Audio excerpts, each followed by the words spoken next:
పరీక్షలు రాసే మనమే రకరకాల పెన్నులు వినియోగిస్తే అందరి తలరాతలు రాసే బ్రహ్మ ఇక ఎలాంటి పెన్నులు వాడాలి? ఈ ఆలోచనే వచ్చిందో ఏమో భారీ పెన్నును రూపొందించాడు ఓ ఉపాధ్యాయుడు. గిన్నిస్ పుస్తకంలో చోటు దక్కించుకొని తనకంటూ ఓ ప్రత్యేకత చాటాలనుకున్న కల నెరవేర్చుకున్నాడు.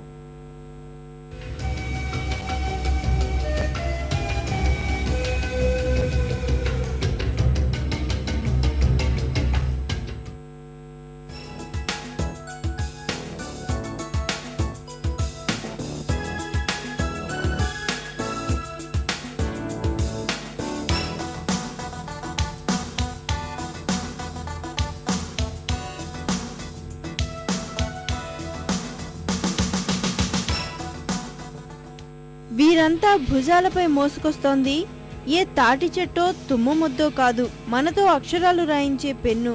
నిజామాబాద్ జిల్లాకు చెందిన ఎంఎస్ ఆచార్య పట్టుదల నుంచే ఈ భారీ పెన్ను పుట్టుకొచ్చింది. మోర్తాడు మండలం సుంకరిలో ఉపాధ్యాయుడిగా పనిచేస్తున్న ఆచార్య తనలో అక్షర చైతన్యాన్ని నింపిన పెన్నుకు ప్రపంచంలోనే ప్రత్యేక గుర్తింపు తీసుకురావాలన్న ఉద్దేశంతో దీన్ని చెక్కారు. 37 కిలోల 23 గ్రాముల బరువు, 18 అడుగుల 4 సెంటీమీటర్ల పొడవుతో రూపొందించిన భారీ పెన్నును ఇత్తడితో తయారు చేశారు. ఇందుకోసం ఇద్దరు కళాకారులు 56 గంటలు శ్రమించినట్లు రూపకర్త చెబుతున్నారు. నేను కూడా ఒక వైవిధ్యంగా ఉండాలనే ఆలోచన నా అంతర్లీనమైనటువంటి భావన.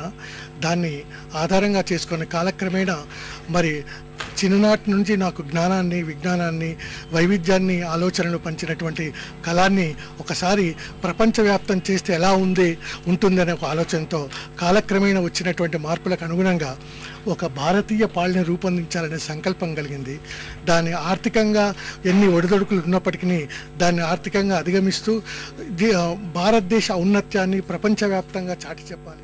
విద్యార్థుల్లో విజ్ఞాన స్ఫూర్తిని రగిలించేలా పెద్ద పెన్నును రూపొందించిన ఆచార్య జిల్లా పేరును ప్రపంచ స్థాయికి చాటారని సహచర ఉద్యోగులు కొనియాడుతున్నారు.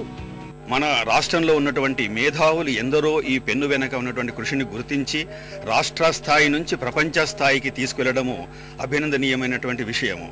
విద్యార్థులు కొత్త క్రియేటివిటీ తోటి కొత్త అట్లా అతన్ని ఆచార్య గారిని ఆదర్శంగా తీసుకొని ఇటువంటి వింతలు విశేషాలు చేయవచ్చని నేను అనుకుంటున్నాను.